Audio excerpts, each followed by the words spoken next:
Welcome to April's Leetcode Challenge. Today's problem is partition list. Given the head of a linked list and a value x, partition it such that all nodes less than x come before the nodes greater than or equal to x. You should preserve the original relative order of the nodes in each of the two partitions.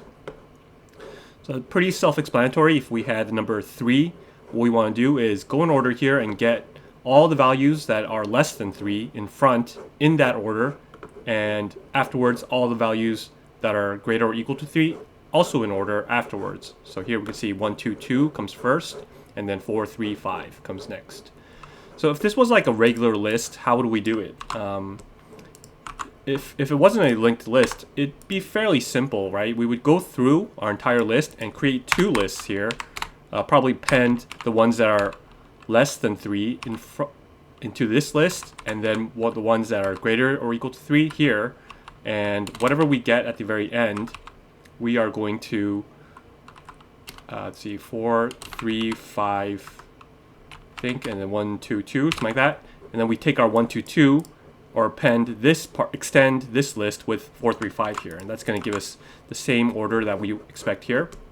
So the question is, how can we do this for a linked list? Well, it's actually pretty simple. It's the same idea, but we're just going to have two pointers. One that's going to be keeping track of the, nodes that come before, and the one that's going to keep track of the nodes that come after.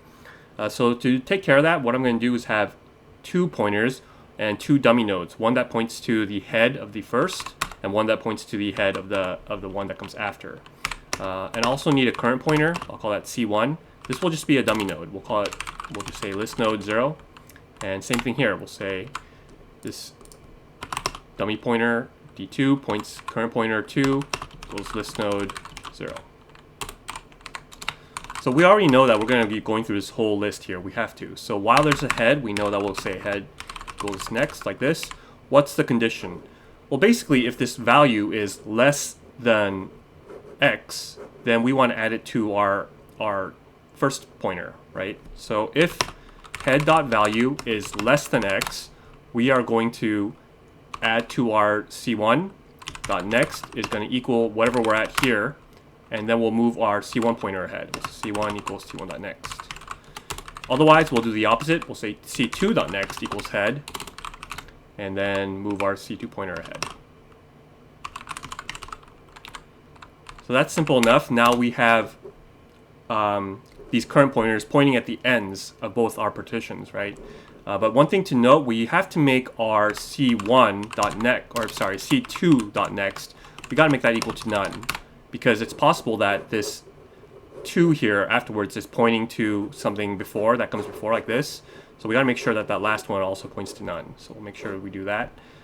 Finally, we want to connect these two lists, so we'll get C1.next to now equal D2.next, because that's the head of the second partition. And finally, we just return D1.next, which would be the head of the first partition. All right, so let's see if this works. Looks like that's working, so let's submit it. And there we go, accepted. Time complexity is O of n, and we use constant space. It was really nice because I came up with this solution on my own, and when I looked at the actual solution, it was exactly the same. So that's cool. It's always nice when you hit the nail on the head. So, all right, thanks for watching my channel. Remember, do not trust me. I know nothing.